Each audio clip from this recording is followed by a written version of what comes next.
Hello, everybody. I hope you can see me, hear me, look at me. And yeah, I'm so excited to be back on YouTube. It's been a while since my last video. Figured out how to use some tools. I've been a little active on TikTok. I've been going through the med school application cycle, so just staying pretty busy. I've been thinking of what to make, and so the first thing that came to mind is that I can make some videos on giving advice on how to answer different sorts of college supplemental essay prompts. Most of them stay the same throughout year after year after year. And I wrote a lot of essays myself, both for college and medical school and all these internships. And I've edited a lot of essays and I've seen a lot of mistakes. And I think that a single video can really help a lot of people out in avoiding those mistakes and adding a lot of value to their essays so that they can create really stellar prompts. So let's get started. Yeah, I hope you can see me minimized. Welcome to the canvas. So the first thing the first thing we're going to talk about is the UVA Supplemental Essay Prompts. And I'm going to be going over the first prompt, and specifically for those with the arts and sciences and the School of Engineering and Applied Sciences. The reason for that is because I think the vast majority of people watching this are part of those two schools. But if you're applying to something else like the School of Kinesiology or something else, just please leave a comment below and I'm going to be sure to make a video for those people. So let's go over the first prompt. I'll make another video for the second prompt or the second list of prompts. But the first prompt is, we are looking for passionate students. Let me minimize myself here. We are looking for passionate students to join our diverse community of scholars, researchers, and artists. Answer the following question that corresponds to the school program to which you are applying in half a page or roughly 250 words. So a few things really key here. They're talking about a diverse community. So you want to talk about how you're a diverse person, an interesting person who manifests diversity and manifest whatever unique things are part of yourself in these essays, like all essays. You also want to make sure that it corresponds to the school that you're applying for. So not just writing the essay prompt that they're asking you to, but also make sure that it's specific enough to that school that you're actually conveying that you really want to be in the architecture school or you really want to be in the arts and sciences school. Let's look at the arts and sciences one. So this one is really interesting. I haven't seen another college essay that's quite like this. What work of art, music, science, mathematics, or literature has surprised, unsettled, or challenged you, and in what way? So the key thing here is there are three questions, not just one. The first question is, what is a work of art, music, science, math, or literature that you have encountered? So this is the thing that I think almost every single essay prompt I've read from students who ask me to edit their essays gets wrong, is they don't really answer that first part very, very well. And so I've seen people write about science experiments they've done in class. I've seen people talk about something about investing in the stock market for the first time, things like that. And those are not really works of art, music, science, math, or literature. A work of art, for example, or a work of music is a music piece, or it's a song, or it's a art piece that you've seen in a museum. A work of science is like a research paper, or it's a science experiment that you studied in the past. A work of math can be a math paper that illustrated something really interesting to you. A work of literature can be a poem or a book or a scholarly novel or a romance novel. Anything like that is a work. You just really want to make sure that you're answering that first part of the prompt where you're talking about a work of art. And so a lot of the essays that I've read haven't actually talked about this like work of art, and you want to make sure that you're answering that first and foremost. The second question that they're asking is, has surprised, unsettled, or challenged you? And so what I recommend to most people answering these prompts is that actually choose one of those three or multiple of those three, surprised, unsettled, or challenged, and explain how that work of art has done that to you. Because I've seen people who write about how it's done something else to them, and they haven't actually chosen one of these three verbs. And you want to make sure that that piece of art or piece of literature or whatever it is has either surprised, unsettled, or challenged you. Third question they're asking is, in what way has it done that? So in what way were you surprised, unsettled, or challenged? So yeah, let me give you some key tips on this first prompt. The first key tip is,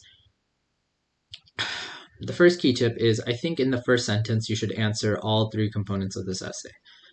in either the first sentence or the first two sentences. You should be really respectful to your reader, so you should explain how you should say something like blank, which is the work of whatever, has surprised slash unsettled slash challenged you, whatever it is, by blank. And so some really simple sentence like that answers all three questions will really respect the reader and will really give them a way to navigate through your essay so they know exactly what you're going to be talking about.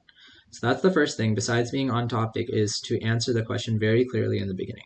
The second thing is that you really want to focus on one of these three verbs: surprised, unsettled, or challenged. You want to explain how that thing has done that to you. So I've seen people write about a book and talked about how it was really interesting for them to read that book and how they really loved reading that book. But it wasn't that book surprised, unsettled, or challenged you. And so that whatever your work is, let's say it surprised you, then you should be talking about what sorts of preconceived notions did you have about the world at large, or about art, or about literature, or about just family or romance or meaning, or any of these things that you had before, and how this thing surprised you, and what you did after reading or looking or listening to that work that made you change and transform. And you want to really focus on that change element. If you talk about unsettle, then you should talk about how this thing has really made you uncomfortable and how you dealt with that discomfort to become a better or a changed or a new person. So if it's like a horror movie, or if it's like a philosophical treatise that just you don't like, or if it's about maybe it's about a history thing that you learned about other human beings, or maybe it's about something about human nature that you didn't think you were capable of, or if it's anything that's sort of unsettling, you want to describe the feeling that you had, whether physically or emotionally, and how you had to deal with that to become a new type of person. The third option is challenge you. This is kind of similar to surprised you. Challenge means that you had to deal with it, you had to sit with it, and you had to figure out what is the work telling you, and what did you think before, or what did you not think before, and how are you a different person, and what was that process for you. So you really want to focus on those three verbs, and you really want to focus on the change element of what happened to you after encountering that work of art, music, science, mathematics, or literature. The really key thing to remember is you have to understand why they're asking this question.